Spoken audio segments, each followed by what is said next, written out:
Ibihe byiza nshuti bakunzi ba ibyegeranyo impashya munyemerere mbashimire mwe tuba n'umunsi ku munsi. Reka nkubwire ngo wowe wafashe umwanya wawe ugakora subscribe w'agaciro kuri twe, nawe utarakora subscribe kora subscribe ukore kunzogera kugira ngo uzajye usha kugenda ubana natwe. Kora like ndetse na comment, wibuke gukora share kugira ngo usangize abandi bantu ukunda barusheho kubaho basobanutse kandi basobanukiwe. Munyemerere tugaruke kuri equipe ya APR Football Club.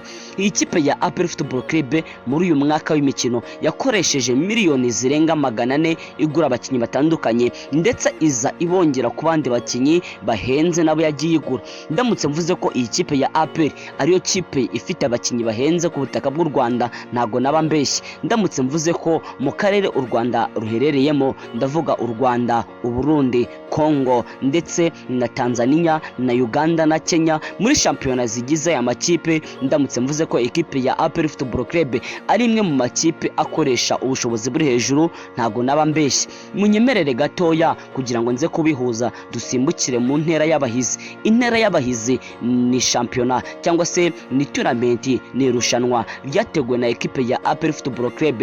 Intera y'abahizi harimo amakipe atandukanye kandi akomeye, harimo Polisi yo mu Rwanda, harimo APR yo mu Rwanda, harimo AS Kigali yo mu Rwanda ndetse na Azam yo muri Tanzania. Dore ko iri rushanwa ni irushanwa riri guca kuri Azam TV. Iyi Azam TV ni Azam cyangwa se ni televiziyo guturuka mu gihugu cya Tanzania.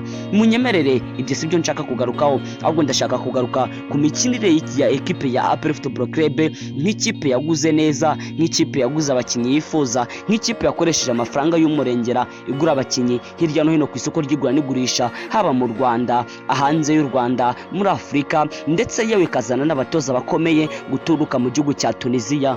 Mu irushanwa ryitwa intera y'abahizi, iri ni irushanwa ryateguwe na equipe ya APR Football Club. Ikipe ya APR Football Club imaze gukina imikino ibiri, n'umukino wayihuje na AS Kigali ndetse n'umukino wayihuje na Polisi. Umukino wahuje na AS Kigali, equipe ya AS Kigali yatsinze equipe ya APR Football Club ku mapenalty, ndetse umukino wayihuje na Police FC yo mu Rwanda, iyi Polisi yatsinze ibitego 3-2. Ibi byose bivuze ko ni imikino ibiri equipe ya APR Football Club itabona intsinzi mu irushanwa bateguye. Dore ko ku rutonde rw'iri rushanwa equipe ya APR Football Club ni ya nyuma n'amanota 0. Ibi bivuze ko nubwo iyi kipe imeze gutya iri ku mwanya wa nyuma ugereranyije n'andi makipe bari gukina, ikipe ya APR Football Club niyo kipe isa nkaho ari icyugugu muri iri rushanwa, dore ko ni nayo kipe yaguze abakinyi beza. Natanga urugero nka equipe ya AS Kigali. Ikipe ya AS Kigali ni ikipe mvuga ko mu by'ukuri kugeza kuri uyu munsi wa none hari abakinyi ifite baberewemo ibirarane by'umushahara w'amezi 10. ni ukuvuga ko n'amezi 10 badahembwa. Sibo gusa, dore ko equipe ya Polisi ni ikipe ikinisha abanyarwanda benshi kandi nabo basa nkaho bafite amazina asanzwe, dore ko umunyarwanda ufite izina ridasanzwe yadakina muri equipe ya APR, abakina muri equipe ya Rayon Sport, abasagutse ku isoko ry'igura n'igurisha bakisanga muri equipe ya Polisi.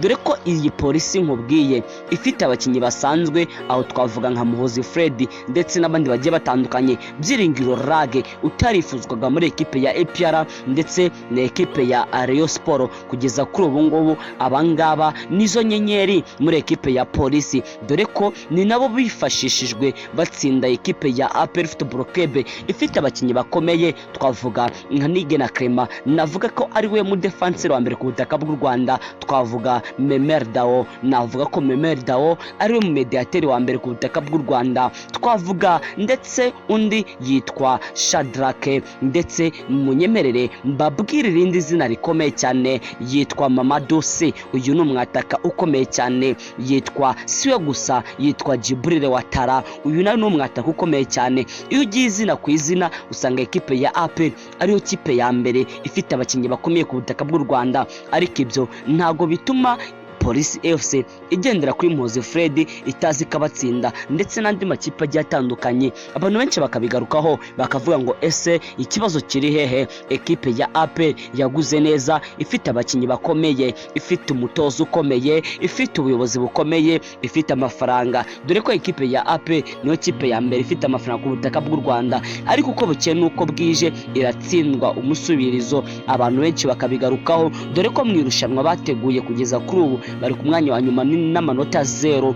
Ibi bigatuma amakipe agiye atandukanye yishongora hejuru ya APR, twavuga nka Rayon, dore ko iyi kipe ya APR ntabwo itanga icyizere. Abantu benshi baravuga ko mu gihe shampiyona yabitangiye tariki ya 12 z'ukwezi kwa 9 ngo byanga byakunda iyi kipe ya APR izagurwa cyane, dore ko iyi kipe ya APR ifite umukino udasanzwe na ekipe ya Pyramid uturuka mu Misiri. Nshuti bakunze bayibyegeranyo Empire, ese ibya APR bizaherera hehe? Mureke dubitega amaso. Ndabashimiye cyane.